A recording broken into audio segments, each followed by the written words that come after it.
So guys, आज हम जिस मूवी को देखने वाले हैं उसका नाम है स्टॉवे, जिसमें एक आदमी होश में आते ही खुद को एक रॉकेट में पाता है जो दरअसल एक मिशन के तहत मंगल ग्रह की ओर बढ़ रहा था। हालांकि इसके बारे में तो शुरुआत में शिप के क्रू को भी नहीं पता होता, बल्कि उन्हें इसके बारे में तब पता चलता है जब वो शिप के आर्टिफिशियल ग्रेविटी को ऑन करते हैं, जिसके होते ही शिप के कमांडर मरीना बार्नेट को शिप के अंदर के हिस्से से किसी चीज के गिरने का आवाज आता है। पर वो किस चीज का आवाज है, इसको देखने के लिए वो शिप के उस हिस्से को खोलते हैं जहाँ एक आदमी को बेहोश लटका हुआ देख उन्हें अपने आंखों पर ही यकीन नहीं होता, क्योंकि मिशन कंट्रोल से ऐसा गलती होना पॉसिबल नहीं था, जो कि उन सभी के लिए प्रॉब्लम तो था ही, लेकिन उस आदमी के वहाँ पर होने से ये प्रॉब्लम हर पल और भी बढ़ने वाला था, जो कि ऑलरेडी एक ऐसे डिवाइस को तोड़कर उस पर लटका हुआ था जो शिप में मौजूद कार्बन डाइऑक्साइड को खींचने का काम करता था। इसलिए मरीना, जिसका हाथ उस आदमी को वहाँ से निकालने के चक्कर में फ्रैक्चर हो जाता है, वो अपने क्रू के मेडिक जोई को उस आदमी का ध्यान रखने का जिम्मा देती है, जिसमें इसी दौरान मरीना हाइपीरियन स्पेस एजेंसी से ये जानने की कोशिश करती है कि आखिर वो शख्स कौन है और उनके शिप में वो आया कैसे,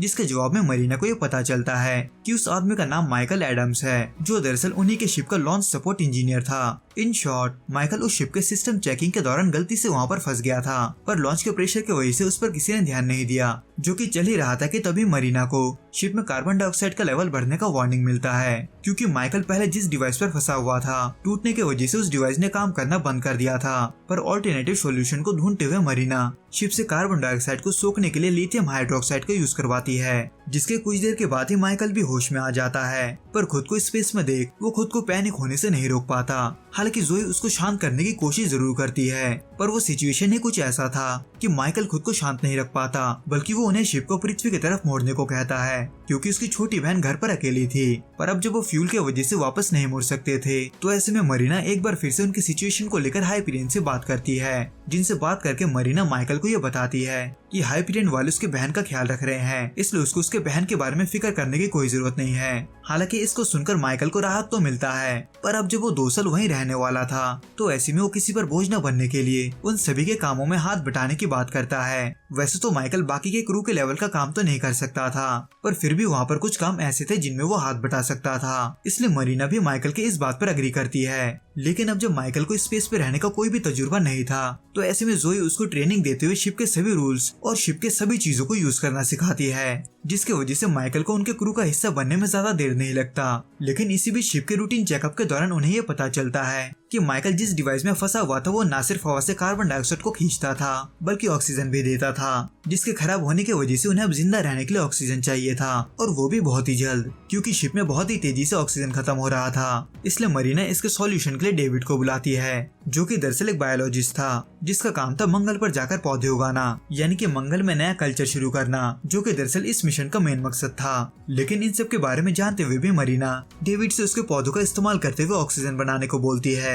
जो कि पॉसिबल तो था, लेकिन जो इक्विपमेंट उन्हें चाहिए था वो डेविड के पास वहाँ नहीं था, और उसके ऊपर से जितना ऑक्सीजन उन्हें चाहिए था उतने अमाउंट में उन्हें ऑक्सीजन बनाने के लिए सभी पौधे चाहिए थे, जो कि वो चाह कर भी मिशन की वजह से नहीं कर सकते थे। इसलिए डेविड मरीना के ऑर्डर के मुताबिक उनमें से आधे पौधों को यूज करता है। हालांकि डेविड ऐसा बिल्कुल भी नहीं करना चाहता था, क्योंकि ये मिशन डेविड के पूरे जिंदगी का मेहनत था, जो कि डेविड के लिए और भी बुरा सिचुएशन तब बन जाता है जब मरीना उसे पौधे के पूरे बैच को यूज करने को बोलती है, क्योंकि ये नया बैच सही इक्विपमेंट न होने की वजह से ऑक्सीजन बनाने के प्रोसेस में पूरा ही खराब हो जाता है। इसलिए मरीना, जिसको अब ये समझ में नहीं आता कि उसे अब क्या करना चाहिए, वो हाइपीरियन को अपनी सिचुएशन के बारे में बताते हुए उनसे मदद मांगती है। पर अब जब वो हाइपीरियन के पहुंच से दूर जा चुके थे, तो ऐसे में वो भी मदद नहीं कर पाते। हालांकि वो मरीना को इस सिचुएशन से बचने का एक ऑप्शन जरूर देते हैं, और वो होता है उनमें से किसी एक का मरना, क्योंकि फिलहाल उनके शिप में जितना भी ऑक्सीजन बचा हुआ था उससे सिर्फ 2 लोग ही सर्वाइव कर सकते थे, और डेविड के बचे हुए ऑक्सीजन प्लांट से एक और। यानी कि मरीना और उसके क्रू को ये तय करना था कि वो किसको एलिमिनेट करना चाहते हैं। पर अब जब माइकल पहले से उनके क्रू का हिस्सा नहीं था, तो ऐसे में क्रू माइकल को ही एलिमिनेट करने की बात करते हैं, लेकिन उनमें से जोई ऐसा करने से मना करती है, क्योंकि उनके पास सबको बचाने का अब भी एक मौका था, यानी कि ऑक्सीजन से भरा हुआ वो कंटेनर जिसको शिप के टेक ऑफ के बाद शिप के सोलर पैनल से दूर कर दिया गया था। पर इसके लिए मरीना सीधा मना कर देती है, क्योंकि वो कंटेनर न सिर्फ 450 मीटर दूर था, बल्कि उस कंटेनर तक पहुंचने के लिए उन्हें सोलर पैनल को भी पार करना था, जिसको डैमेज करने का जोखिम वो बिल्कुल भी नहीं ले सकते थे। पर थोड़े आर्ग्यूमेंट के बाद मरीना माइकल को और 10 दिनों तक जिंदा रखने के लिए मान जाती है, इस उम्मीद में कि शायद उन्हें कोई नया रास्ता मिल जाए। लेकिन एक बार फिर डेविड मरीना के इस फैसले से खुश नहीं होता, क्योंकि एक पैसेंजर के ज्यादा होने से खतरा हर पल और भी बढ़ रहा था। हालांकि डेविड कोई बुरा इंसान नहीं था, वो बस मिशन को बचाने के लिए थोड़ा सा ज्यादा सीरियस था। इसलिए वो माइकल को उनके सिचुएशन के बारे में बता देता है, खास करके ये कि उनके पास 4 पैसेंजर जितना ऑक्सीजन नहीं है, इसलिए मिशन को बचाने के लिए उसे खुद को सैक्रिफाइस करना होगा। जिसको सुनकर माइकल का दिल बैठ जाता है, पर अब जब उसके पास और कोई ऑप्शन नहीं था तो ऐसे में वो इसे ही अपनी किस्मत मानकर खुद को सैक्रिफाइस करने जाता है, उसी सीरम से जिसको डेविड ने उसे दिया था।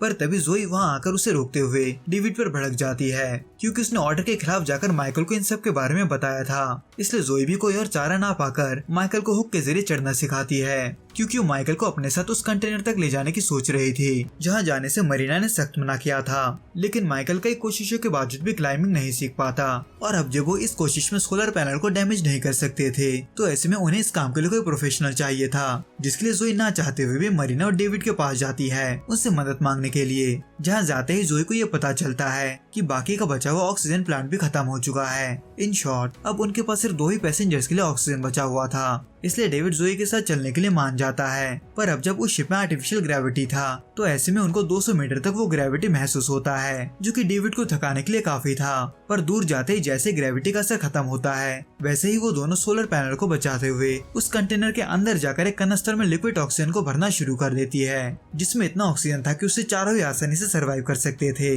लेकिन इसी बीच मरीना को सोलर स्टॉर्म का एक वार्निंग मिलता है, जिसके रेडिएशन से बचने के लिए मरीना उन दोनों को वापस शिप के अंदर जाने को बोलती है। इसलिए जोई 2 में से एक कनस्तर को भरकर डेविड के साथ शिप में लौटने लगती है। पर हड़बड़ी में शिप के ग्रेविटी की वजह से जोई खुद पर से कंट्रोल खोते हुए तेजी से गिरने लगती है, जिसकी वजह से जोई के हाथों से वो कनस्तर भी गिर जाता है जिसको वो भर कर लाई थी। हालांकि अभी एक कनस्तर कंटेनर के पास पड़ा हुआ था, लेकिन वहां तक जाने के लिए उन्हें अब रेडिएशन के बीच से गुजरना था, जिसके लिए जोई खुद को इसीलिए चुनती है क्योंकि पिछले चढ़ाई से डेविड बहुत थक चुका था। इसलिए सबको आखिरी अलविदा कहते हुए जोई उस शिप से बाहर निकलकर सोलर स्टॉर्म के रेडिएशन के बीच से धीरे धीरे जलते हुए उस कंटेनर तक जाती है और उसमें से कनस्तर में ऑक्सीजन भरकर बाकियों के लिए वापस लाती है। जिसके बाद जोई आखिर में शिप के किनारे बैठकर मंगल ग्रह की ओर देखते हुए अपने आखिरी सांसें लेती है। तो दोस्तों, इस वीडियो में बस इतना ही। आपको ये वीडियो कैसा लगा आप हमें कमेंट करके जरूर बताना। मैं आपसे फिर मिलूंगा कुछ नए और ऐसे अनोखे मूवीज के साथ। अगर आपको ये वीडियो पसंद आए तो प्लीज इस वीडियो को लाइक, शेयर और प्लीज इस चैनल को सब्सक्राइब जरूर करें। Till then, goodbye and be safe.